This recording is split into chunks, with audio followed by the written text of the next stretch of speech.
we see a boy named Pei, who rushes to get to work. We learn he's just an average guy who got a normal job after graduating from college, but he finds his boss to be toxic. He makes it to the train station, and the doors are about to close, but he charges in and manages to get on just in time. We see that it's 1 minute to 9, but Pei dashes through, and he manages to sign in at the last moment. The morning goes by, and Pei starts thinking about what he should order for lunch, but he has to compare all the different discounts to get the best deal since he's broke. After he eats his lunch, he starts playing a game to relax, but when he notices his boss, he quickly tabs to a different screen. The boss watches from behind him, but doesn't notice anything. Pei continues with his game, but his boss constantly tries to catch him, trying to sneak up on him. At 6 p.m., Pei is the first to log off, preparing to get home as soon as possible, but he's stopped by his boss. His boss asks for a copy of his presentation, but Pei notes that the deadline is a week away. His boss insists on getting it today, but Pei refuses, telling his boss off. His boss threatens to fire him, but he doesn't care, telling his boss not to forget his severance or else he will sue. But we see this was just all his imagination, as he agrees to work overtime to get the presentation done. We see Pei working until he's the last one in the office, when the light goes out, and he suddenly gets a message. He sees that his friend sent him a quiz to see his fortune, but he accidentally drops his phone into his bin. As he goes to pick it up, he sees the screen that promises to reveal his fortune, and there's suddenly a voice that says the fortune conversion system will be activated. His phone bursts with light, and countless talismans suddenly appear, circling around him. He gets sucked up in the air and thrown into his bin, causing him to disappear. He gets woken up by his friend Yang, who tells him to get up for the dean's class because attendance will be taken. He's confused as he looks around, and his roommates tell him to get up as they leave. Pei realizes he's in his old college dorm, and he's gone back to when he was a freshman. He wonders what's going on, and he thinks about going to his class, but he remembers that the dean never actually took attendance in his class, while there was another teacher who always acted friendly, saying attendance didn't matter, but at the end of the semester, failed everyone that didn't attend. He thinks about how to get back to the future, but realizes that this is his chance to change his life, so he doesn't end up working a dead-end job. He's suddenly about to fall, but his fortune conversion system activates. The system comes to life and introduces itself as Richie. It explains that the system will give him a startup fund to help him get rich. He's given 50,000 to begin with, and he instantly thinks about the things he can buy. Richie goes on to explain that the system will give him money at regular intervals, which he can use to run a company, and based on his profit-to-loss conversion rate, he can earn money for himself.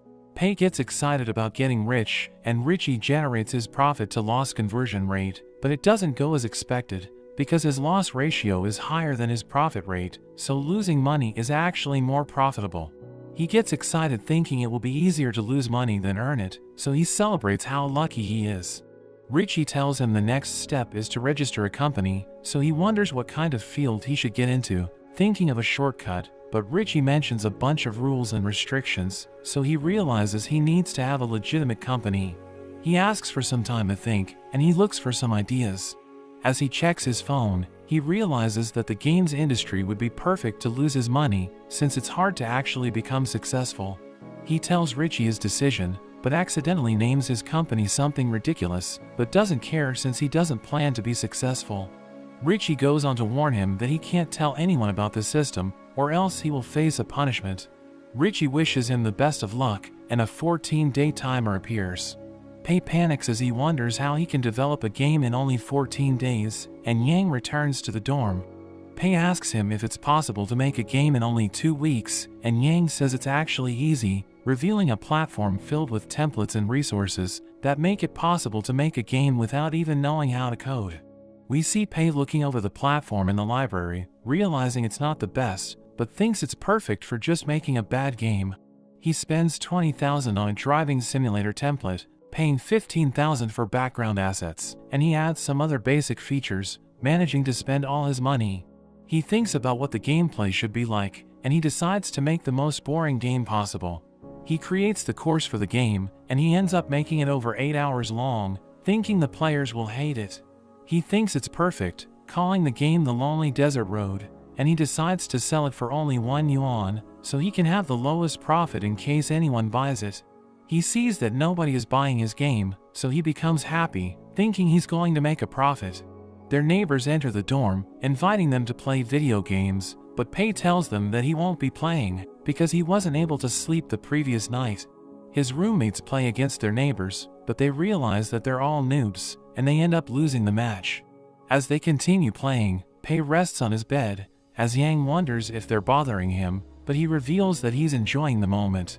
We learn that after he started working, he bought all the games he wanted, but he wasn't able to play them because he was too busy with his tasks. But he knows that everything's going to be different because he just needs to lose money to earn profit, thinking he'll never need to work again, so he can live the life he always dreamed of. We meet the content creator Chow, and we learn that he's popular for covering bad games in his channel, but he's struggling to make money because he can't find a sponsor. He looks for a game to cover for his next video, and he finds The Lonely Desert Road. He reads the introduction, which mentions that the game will make him reflect on his life. He finds it interesting, so he decides to play it, and he's surprised to learn that it has no story whatsoever. He starts driving in the desert, but he becomes distracted, so he ends up crashing, causing him to lose the game. But he uses his controller, and he spends hours trying to complete it. But he starts to feel drowsy, so he tries to pause the game, but he realizes that he can't, and he ends up crashing again, causing him to become angry. He becomes determined to finish the game, thinking his gaming skills are being tested, so he decides to play it with everything he has. But he still struggles to clear it, and he's now frustrated, thinking about giving up, but a notification mentions that there's something waiting for him at the finish line. So he becomes curious, and he continues playing for hours, as he starts reflecting on his life, thinking he has achieved enlightenment. He finally reaches the finish line, but the game congratulates him for wasting 8 hours of his life, so he becomes angry, calling it a scam. We see Pei in his classroom, as Richie shows him his data, informing him that he has 11 days before the next closing date. He thinks he's about to make a fortune, because nobody's downloading his game, but at that moment, he hears his classmates talking about it, realizing it has gone viral. So he rushes back home, wondering why people are buying it, and he checks his laptop, realizing that it has become incredibly popular, because Chow covered it in his channel. Pei watches his video, as he tells his viewers not to play Lonely Desert Road, calling it the most boring game in history, and he mentions that it congratulated him for wasting his time. But this made people curious, so they started buying the game. Yang invites Pei to play it, saying they should give it a try, but he refuses, and he notes that the situation is bad, because he wants his game to flop. So he changes its description, trying to convince the players to ask for a refund, but they tell him that the procedure is tedious, so they decide to let him keep the money. A few days later, we learn that Yang has been playing the game, but he wonders how it became viral, saying it's terrible, but people can't stop playing it. Pei mentions that it wasn't meant to be played, and he falls into despair, knowing he's going to earn less. We cut to a man named Li, who is the owner of a large gaming company. His assistant informs him about Lonely Desert Road, saying it's becoming popular, but she mentions that it only costs 1 yuan, saying it isn't worth buying, because they won't make a profit. But he reveals that he doesn't care about money, because his goal is to monopolize the gaming industry, and he fires her for not sharing his vision. Pei searches the internet, wanting to learn how to lose money, but he can't find an answer, because nobody's interested in that topic. The closing date arrives, and he realizes that his game earns 70,000 yuan, but because of the conversion rate, he only receives 700. Richie congratulates him for creating a successful game, but he isn't happy, because he wanted to earn more money. Richie tells him that he will have 300,000 yuan for the second round, revealing that he has 30 days until the next closing date. But he wonders how he's supposed to spend the money, because it can only be used to start a business.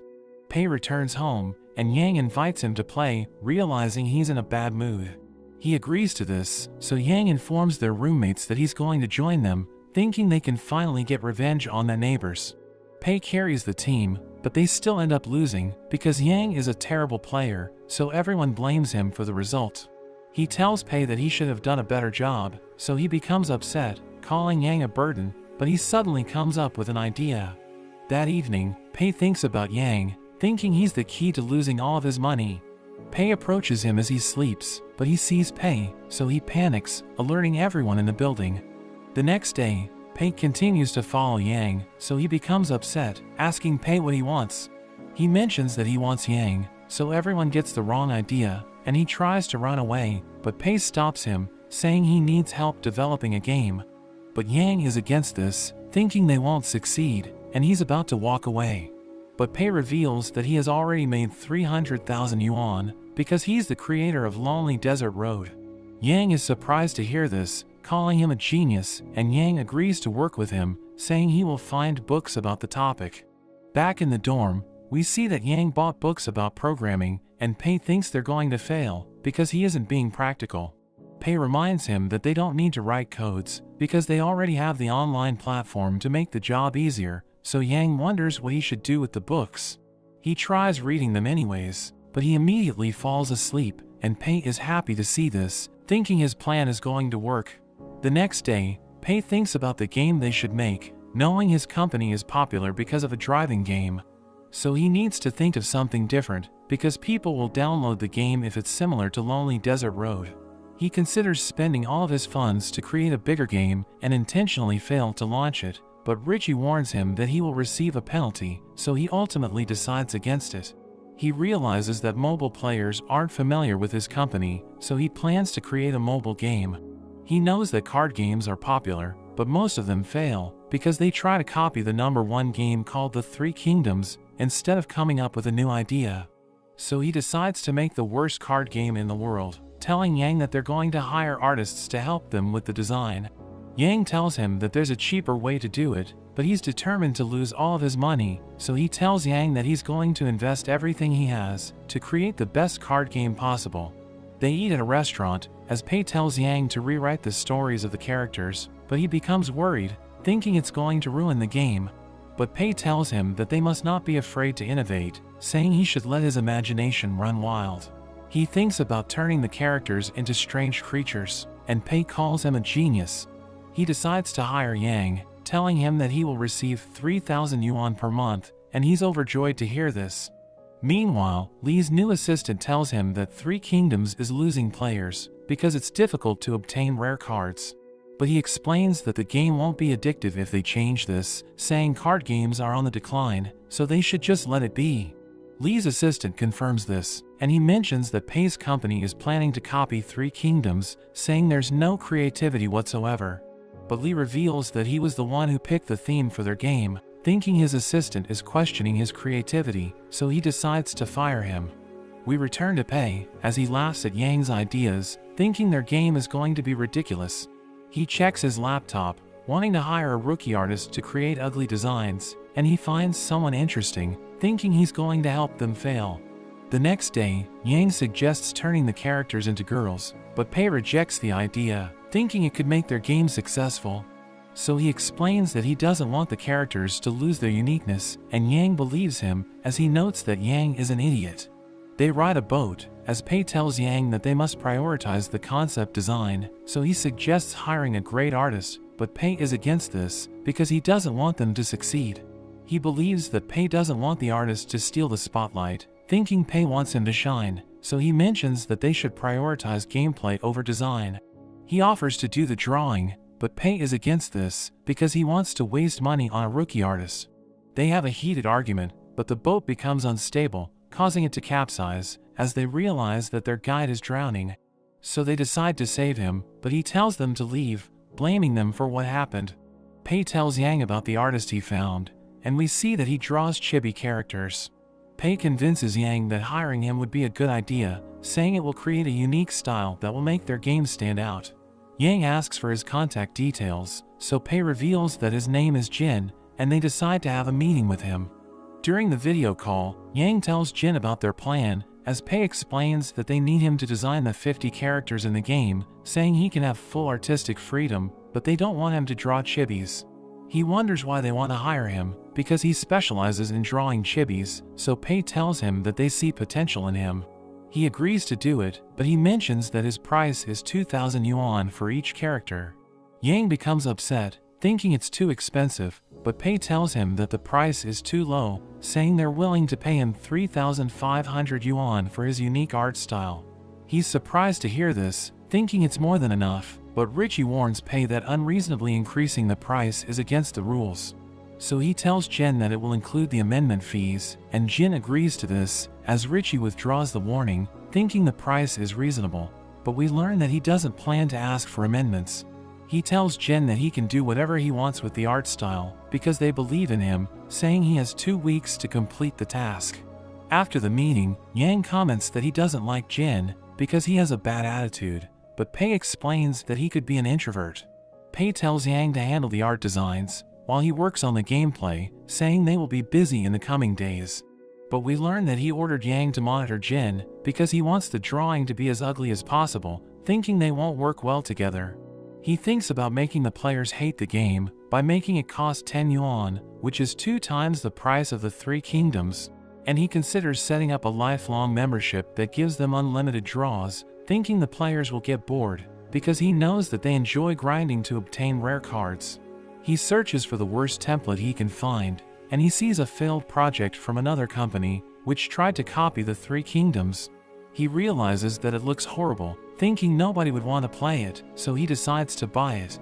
We cut to Jin, as he meets up with his team, telling them about the job, but they think the game is going to suck, because the character descriptions don't make sense. They consider abandoning the project, thinking the job is a scam, but Jin tells them that the client has already paid the deposit. He mentions that they have full artistic freedom, thinking this is their chance to make a name for themselves, so everyone decides to give it their best shot.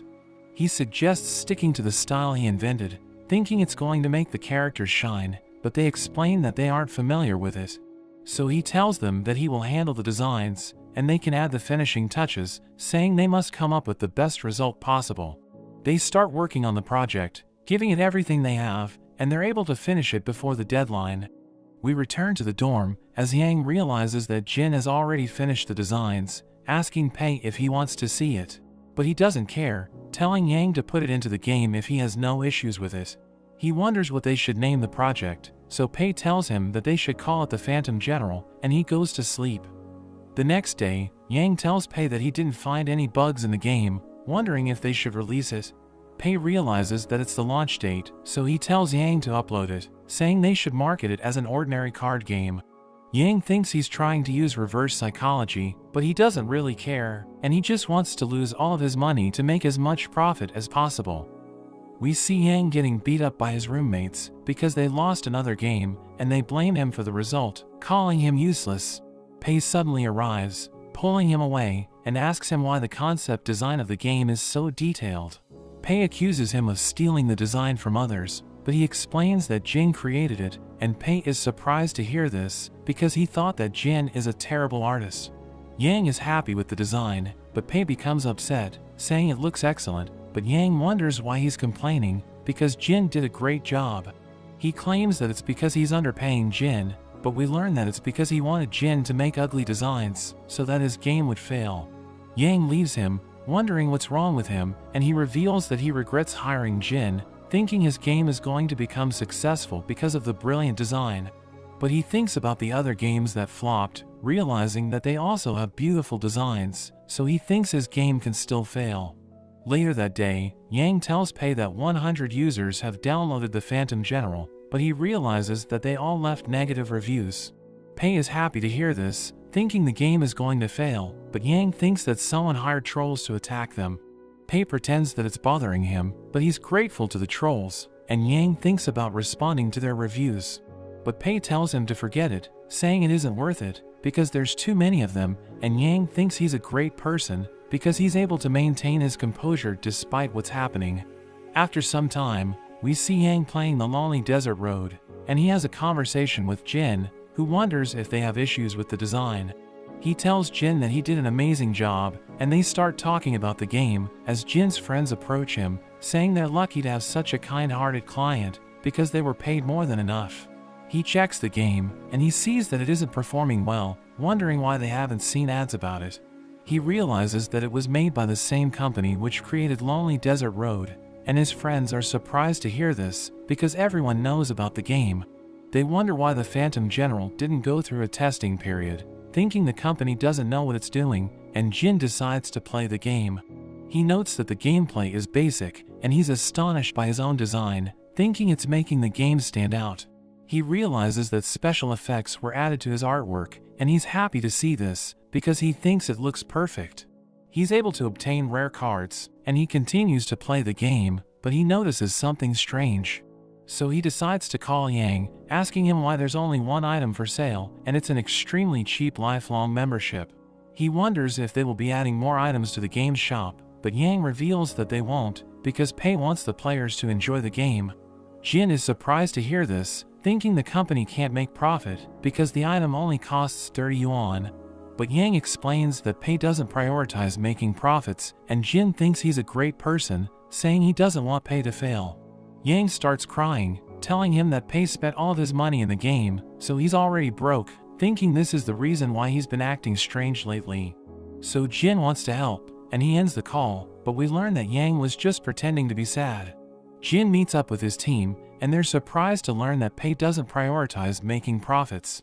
They think he's amazing, because he's nothing like the other game developers who only think about money, so they decide to help him. We return to Pei, who thinks his game has already failed, so he starts thinking about the 300,000 yuan he's going to receive. But Yang suddenly clings to him, telling him that their game has gone viral. He's surprised to hear this, wondering how the players learned about the game, because he didn't spend money on marketing. He checks his phone, and he realizes that the game has been flooded with positive reviews, so he wonders why it's performing well. He realizes that the customers like the concept design, so he decides to call Jin, asking him if he promoted the game on the internet. We learn that Jin shared it with other artists, who thought his designs are impressive, and he's surprised that the experts loved his artwork, but he wants to help advertise the game. His friends wonder why he wants to do this, knowing he hates socializing with people, so he tells them that he wants Pei to succeed, because he's an amazing person. So Jin tells everyone about the game, telling them that it was created by a kind-hearted person, so they decide to support it, leaving positive reviews, and causing it to go viral. Pei wonders why he did this, because he wasn't paid to advertise the game, but he explains that he really wants Pei to succeed. He becomes sad, realizing that he's going to earn less, but he thanks Jin for helping him anyway. Jin feels good, thinking Pei is really happy because his game is successful, but Yang thinks about the negative reviews, wondering who hired the internet trolls. We cut to Li, as his new assistant informs him that the Phantom General is about to surpass the Three Kingdoms. We learn that he was the one who hired the internet trolls, and Li thinks that Pei chose to copy the Three Kingdoms because he wants to prove that he's better than Li. He thinks he's being targeted, so he wants to acquire Pei's company, saying it's time to proceed with their plan. We see Pei in the restroom, making sure that no one is watching him, and he calls the customer service representative, telling her that he wants his game to be removed from the recommended list. She explains that this is a strange request, saying she needs to talk to her superiors, but Richie suddenly appears, telling him he's breaking the rules, so he ends the call. Pei becomes sad, and he starts walking around, but a screen appears on the ground, as he realizes that the closing date has arrived. Richie appears, and it starts tallying, revealing that Pei made a net income of over 500,000. So he falls into despair, wondering why the game is so profitable, because it was made to flop, and Richie tells him he's going to earn 5,000 yuan because of the conversion rate. Richie reveals that the next closing date will arrive in 90 days, and he thinks about how profitable his games have become, realizing that he's struggling to lose money. He hates Richie for increasing the starting fund, but Richie tells him that he already has enough for the next round, so they won't be increasing it. At that moment, he receives an additional 1,000 yuan, as Richie reminds him that his games are still earning money. We return to Li, as he tells his assistant that Pei's company has grabbed his attention, so he's willing to spend money to acquire it. Pei is watching a soccer game, when he suddenly receives a call from Yang, who tells him that Li wants to buy their company. So he becomes overjoyed, thinking about accepting it, but he receives a warning, because he isn't allowed to sell his company, so he's forced to reject the offer. But Yang tells him that Li is offering millions of yuan to buy their company, and he becomes devastated, but he still tells Yang to refuse it. Li offers to invest in their company, but Pei explains that he doesn't need it, because he has more than enough money at his disposal, asking Yang if he can invest in Lee's company instead. Lee learns about this, so he becomes upset, thinking Pei is trying to humiliate him, and he starts seeing Pei as his rival. We see Pei and Yang eating in a restaurant, as Yang wonders why Pei isn't in the mood, reminding him that his games are profitable. He refuses to talk about it, but we learn that it's because his games have earned 6 million yuan, wondering how he can spend all of it in 3 months. Yang says he's going to pay the bills, and he calls the waitress, as Pei realizes that Yang is richer than him. Yang is surprised to see the bill, thinking it's too expensive, so he asks Pei if he can get reimbursed for the meal, and Pei comes up with an idea. So he tells Yang to wait for him, and he leaves the restaurant. Pei calls Richie, wondering if he can file the meal as a company team building exercise, and Richie tells him that he can, because it doesn't go against the rules. So he becomes happy, wondering if he can also file a claim for his daily expenses, but Richie tells him it's prohibited. He returns to Yang, saying he's going to pay for the meal, and they watch the news, as the reporter announces that a new integrated system has been invented. Yang realizes that the technology is advancing, thinking they should make a more complex game in the future, but Pei thinks they can't do it because they lack the knowledge. But this gives him an idea, saying they should hire more people, and he becomes excited, thinking it will cost him a fortune to pay for them. He admits that he doesn't know how to run a company, so they think it's time to hire an assistant. Moments later, Pei suggests going to a headhunting agency to recruit someone, and Yang hopes that their company can become the leader in the industry. We see a large company called the Fiery Sky Studio, as its producer Joe checks the performance of the employees. He realizes that an employee named Lin is about to be laid off, but he calls his subordinate, saying she should be allowed to stay in the company. At that moment, Lin enters the room, telling him that she wants to resign, so he becomes sad, wondering why she's doing this. She explains that she wants to achieve her dreams, and the company isn't the right place for her, but she thanks him for looking after her. After she leaves, he calls his client, saying he just completed his task, and he assures his client that Lin will stop dreaming of making games. We see Pei and Yang in a headhunting agency, as they meet a man named Lawrence, saying they want to hire someone. But he thinks they aren't worth his time, telling them that his services are expensive. But Pei reveals that he's willing to pay his assistant 400,000 yuan a year, so Lawrence immediately decides to entertain them. He starts asking for the details, and Pei explains that he wants a female secretary who can help him with trivial matters, because he wants someone pretty to brighten up his mood. Lawrence shows him the resume of a girl named Lulu, saying she has an impressive background, but Yang wonders why she left her job. So Lawrence explains that she doesn't want to work under a man, but he thinks that she will agree to work with Pei, because he's nothing like her past employers, and he immediately decides to hire her. As they're about to leave the building, they see Lin watching news about the Phantom General, but Pei tells her that the game is trash. So she becomes upset, saying it wasn't created for profit, as she mentions that it's a good game. He explains that the design is terrible, but she tells him that he knows nothing. Pei leaves the building, and Lawrence asks Lin if she's looking for a job, so she tells him that she wants to work for the company that created the Phantom General. He tells her that Pei is the owner of the company, so she immediately runs after him, but she isn't able to catch up to him, and she realizes she just missed her chance to land her dream job. But that's where this video ends. Remember to like and subscribe to the channel. Thanks for watching, and I'll see you next time.